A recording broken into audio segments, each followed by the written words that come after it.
The book of 1 Timothy is one of the pastoral epistles in the New Testament, traditionally attributed to the Apostle Paul. It is a letter written to Timothy, a young church leader, providing instructions on church organization, leadership, and sound doctrine. Paul's greeting and purpose, 1:1-11. Greeting. Paul opens with a greeting to Timothy, describing him as his true child in the faith. Warning against false teachers. Paul urges Timothy to remain in Ephesus to confront and correct false teachings that are based on myths and endless genealogies, rather than God's work through faith. He emphasizes the importance of love, a pure heart, a good conscience, and sincere faith. Paul's testimony and charge to Timothy, 1:12-20. Paul's testimony. Paul shares his personal testimony of how he was once a blasphemer and persecutor, but received mercy from Christ. This highlights the grace of God and serves as an example for believers. Charge to Timothy. Paul charges Timothy to fight the good fight, holding on to faith and a good conscience. He mentions Hymenaeus and Alexander, who have shipwrecked their faith, as examples to avoid. Instructions on worship and leadership, 2:1-3:16. Prayer and worship.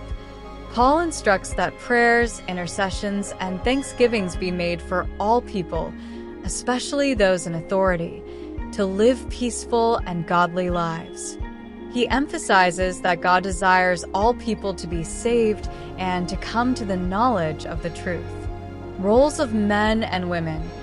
Paul provides guidelines for behavior in worship, including men praying without anger and women dressing modestly and learning quietly. Qualifications for church leaders.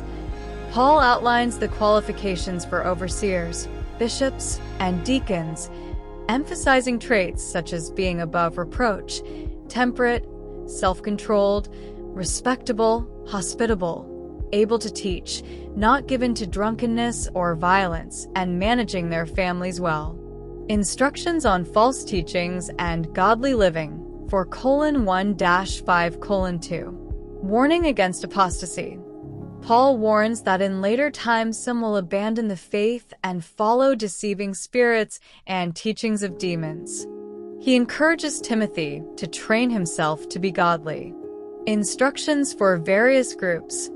Paul gives specific instructions for different groups within the church, including older men, older women, younger men, and younger women, emphasizing respectful and pure interactions.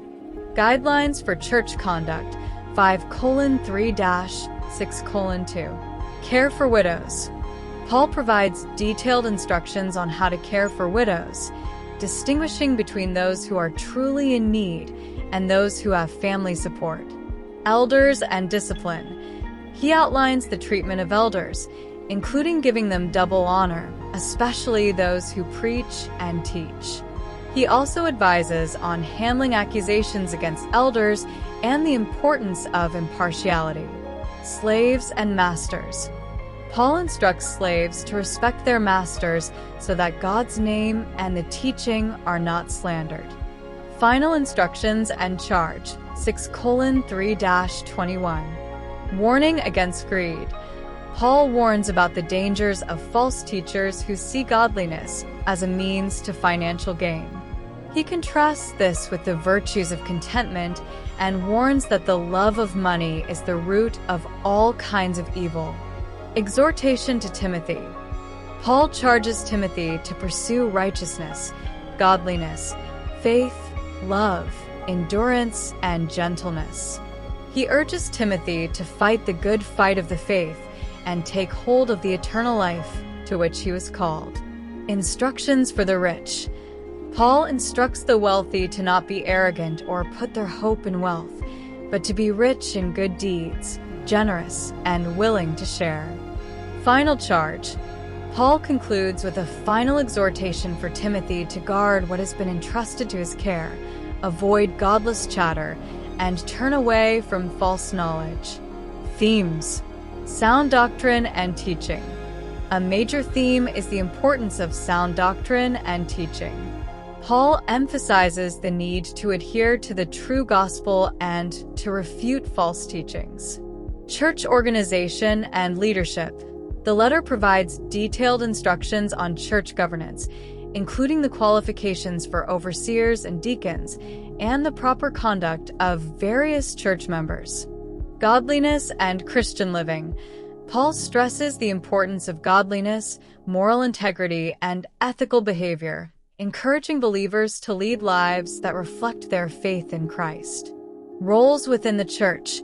Specific roles and behaviors for men, women, elders, deacons, and other members of the church community are outlined, emphasizing order and respect. Warnings against false teachers.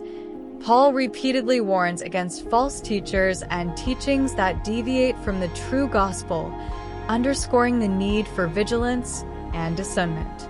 Pastoral care and responsibility.